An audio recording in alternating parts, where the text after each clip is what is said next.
రాత్రంతా నగర సంచారం చేసి తెల్లవారి వేళ కాళికాదేవి గుళ్ళోకి వస్తుంది. నువ్వు వెళ్ళి గుళ్ళో కూర్చుని తలుపులేసి కూర్చో. ఆయనకున్నది మొండితనం.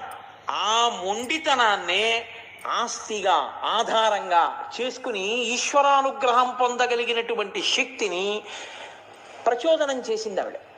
కాబట్టి నీవు వెళ్ళి కాళికాదేవి ఆలయంలో తలుపులు వేసి కూర్చో.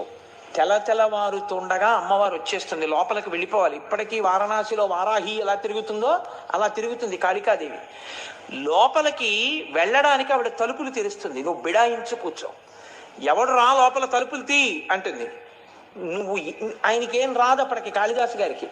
2 మాటలు చెప్తా, ఈ 2 అనుంది. ఏమిటన్నారు? కాళీ విద్య, కాళీ విద్య, ఈ 2 మాటలే అను. ఆయన అన్నాడు విద్య అనలేకపోయాడు కాళిదాసు గారు. కాళీ విద్య, కాళీ విద్య అన్నాడు. పోనీ అదే అను. ఈ మొండితనం అమ్మవారి దగ్గర చూపించు. వెళ్ళిపోయి కాళికాదేవి గుళ్ళో కూర్చున్నాడు.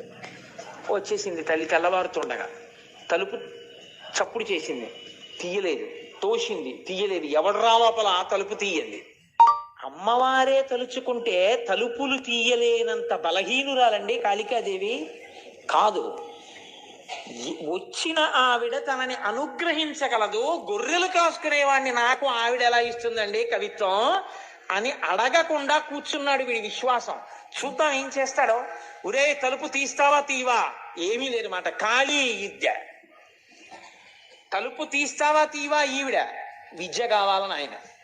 ఆఖరికి ఆవిడ ప్రసన్నురాలైంది. శహబాష్, ఎంత నమ్మకం రా నా మీద అనుకుంది. ఆ నాలుక తలుపు సందులోంచి బయట పెట్టింది. ఇప్పుడు తలుపు కొద్దిగా తీసి విద్య ఇస్తే కానీ తలుపు తీయడనమాట. విద్య లేనివాడు కాబట్టే తలుపు తీసుకోగలదని తెలుసుకోలేకపోయాడు. విద్యలు ఇచ్చిన తల్లి తలుపే తీయలేదా తెలుసుకోలేకపోయాడు. తలుపు నేను వేసేయగలను ఆవిడ రాకుండా. ఈ మొండితనం విశ్వాసంగా మారిపోయింది అమ్మవారి మీద. ఇప్పుడు నాలుకొక్కటే బయటెట్టాడు. ఎడం చేత్తో దాన్ని ఇలా లాగి రాసేసింది బీజాక్షరాలు. తలుపు తీశాడు.